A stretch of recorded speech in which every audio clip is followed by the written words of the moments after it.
శాసనసభ నియోజకవర్గంలో ఇండ్లు మనం ఇచ్చుకోబోతున్నాం. ఇవి సరిపోవు. ప్రతి సంవత్సరం సరాసరిగా 4000 ఇండ్లన్నా ఇచ్చి రాబోయే 4 ఏళ్లలో 15 నుంచి 20,000 ఇందిరమ్మ ఇండ్లు కొడంగల్ శాసనసభ నియోజకవర్గంలో ఇచ్చి ప్రతి పేదవాడిని ఒక ఇంటి వాడిని చేసే బాధ్యత ఈరోజు నేను తీసుకుంటా మీ సోదరుడిగా. ఈరోజు మీరు అండగా నిలబడి మీరు ఆశీర్వదించి ఇక్కడ శాసనసభ్యుని చేస్తే తెలంగాణ రాష్ట్రానికి ముఖ్యమంత్రి అయినా మరి అలా నా బాధ్యత ఉంది. ఇక్కడున్న ప్రతి పేదవాడికి ఇందిరమ్మ ఇల్లు ఇవ్వాలి. రాబోయే 4 ఏళ్లలో 15,000 నుంచి 20,000 ఇళ్ళు ఒక్క కొడంగల్ శాసనసభ నియోజకవర్గంలోనే ఇచ్చి ఇక్కడి పేదవాళ్ళను ఆదుకునే బాధ్యత నేను తీసుకుంటాను. ఈ సందర్భంగా చెప్తున్నా. ఇవాళ రేషన్ కార్డులు ఎక్కడికి పోయినా పేదలు మాకు రేషన్ కార్డు లేదంటున్నారు. చంద్రశేఖరరావు గారు గొప్ప మేధావి, 80,000 పుస్తకాలు చదివిండు. వాళ్ళ కొడుకేమో అమెరికాలో చదువుకున్నా అంటాడు. 80,000 పుస్తకాలు చదువుకున్న ఆయన కానీ అమెరికాలో కంప్యూటర్ చదివొచ్చిన ఆయనకు ఈ తెలంగాణ రాష్ట్రంలో ఉన్న పేదలకు రేషన్ కార్డు ఇవ్వాలనే కనీస జ్ఞానం లేదు. 10 ఏళ్ళు ఎదురు చూసిన రేషన్ కార్డులు ఇవ్వలే. అందుకే ఇవాళ ప్రతి గ్రామంలో ఉన్న పేదవాడికి రాష్ట్రం మొత్తంలో 30-40 లక్షల కుటుంబాలకి ఇవాళ రేషన్ కార్డులు లేని ప్రతి వాళ్లకు రేషన్ కార్డు ఇవ్వాలని మన ప్రభుత్వం నిర్ణయం తీసుకున్నది.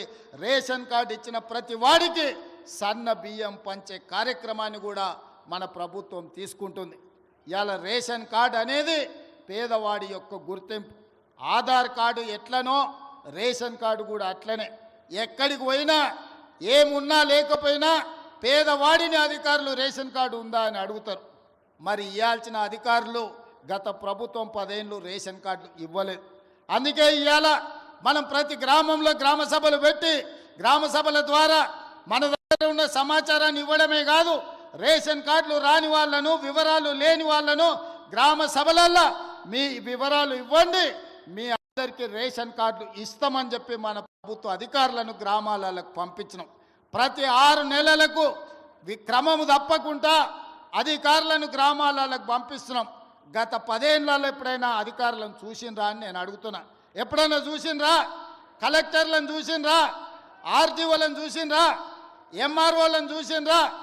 అధికారులు ఎవరైనా మన గ్రామాలకు వచ్చినరా? ఇప్పటికే 3 సార్లు మనం గ్రామ సభల ద్వారా గ్రామాలకు అధికారులను పంపించి ప్రజల దగ్గరికి పంపించి ప్రజా పరిపాలనలో ప్రజలకు మీరు జవాబుదారీతనంగా ఉండాలి, ప్రజలకు వెళ్ళి వివరించండి అని చెప్పి ప్రతి అధికారిని గ్రామ బాట పట్టించినాం.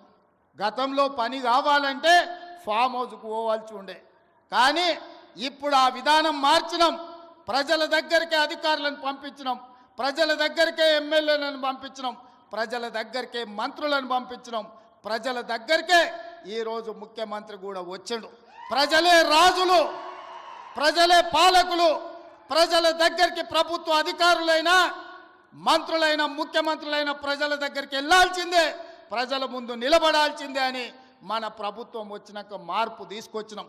అందుకే ఇవాళ చీఫ్ సెక్రటరీ నుంచి మొదలు పెడితే రాష్ట్ర స్థాయిలో ఉన్న ప్రతి అధికారి, జిల్లా స్థాయిలో ఉన్న కలెక్టర్లు, హౌసింగ్, రెవెన్యూ అన్ని డిపార్ట్మెంట్ల అధికారులు ఇవాళ చంద్రవంచ గ్రామానికి వచ్చిన ఒక మారుమూల ప్రాంతంలో అంటే ఇది ప్రజల కోసం తీసుకొచ్చిన మార్పు, ఇది ప్రజా పరిపాలన. అంటే ఫామ్ హౌస్లో ఉండి గడీలలో బండి ఈరోజు 10 ఎకరాలలో భవంతులు కట్టుకొని పరిపాలన చేస్తామంటే కుదరదు. ప్రజల దగ్గరికి వెళ్ళాల్సిందే, ప్రజలు అడుగుతారు, ప్రజలు కడుగుతారు, ప్రజలకు జవాబు చెప్పాల్సిందే అని చెప్పి ఇవాళ ప్రభుత్వాన్ని ప్రజల దగ్గరికి పంపించినాం. అందుకే రాష్ట్రంలో ఉండే అధికారులు మొత్తం ఇవాళ కొడంగల్ శాసనసభ నియోజకవర్గం చంద్రవంచ గ్రామానికి వచ్చిందంటే ఇది ప్రజా పరిపాలన. అంటే ప్రజల దగ్గరకు వచ్చి ప్రజల చేత ప్రజా సమస్యల్ని పరిష్కరించి ప్రజల చేత విజ్ఞప్తులు తీసుకొని పరిష్కరించడానికి అధికారులను ఈరోజు పంపించినాం. అందుకే ఈరోజు రేషన్ కార్డులైనా, ఇందిరమ్మ ఆత్మీయ భరోసా అయినా, ఇందిరమ్మ భరోసా అయినా, లేకపోతే ఇందిరమ్మ ఇండ్లైనా, ఇండ్లకు ఉచిత కరెంట్ అయినా, వ్యవసాయానికి ఉచిత కరెంట్ అయినా, ప్రభుత్వ ఉద్యోగ ఖాళీల భర్తీ అయినా, రైతు రుణమాఫీ అయినా, ఏ కార్యక్రమం అయినా ఈరోజు అధికారులు ప్రజల దగ్గరకు వచ్చి అడుగుతున్నారు. అక్కడక్కడ కొంత గందరగోళం సృష్టిస్తారు. అధికారులు వచ్చిందే మీ వివరాలను సేకరించడానికి. మా వివరాలు లేవు అని కొంతమందిని ఉసిగొల్పి కొన్ని గ్రామాలల్లో చిల్లర మల్లర పంచాయతీ పెట్టాలని చూస్తున్నారు. నేను ఒకటే విజ్ఞప్తి చేస్తున్న, తెలంగాణ రాష్ట్రంలో ఉండే దాదాపుగా 12,000 పైన గ్రామ పంచాయతీలలో జరిగిన గ్రామ సభలల్లో పాల్గొన్న వాళ్ళకు అధికారులే మీ దగ్గరకు వచ్చింది. అధికారులు మీ వివరాలు రాసుకుంటున్నారు. అధికారులు మీ వివరాలు తీసుకొని మీ సమస్యల్ని పరిష్కరించడానికి వచ్చినప్పుడు మీరు ఆ అధికారులకు పూర్తి స్థాయిలో వివరాలు ఇవ్వండి.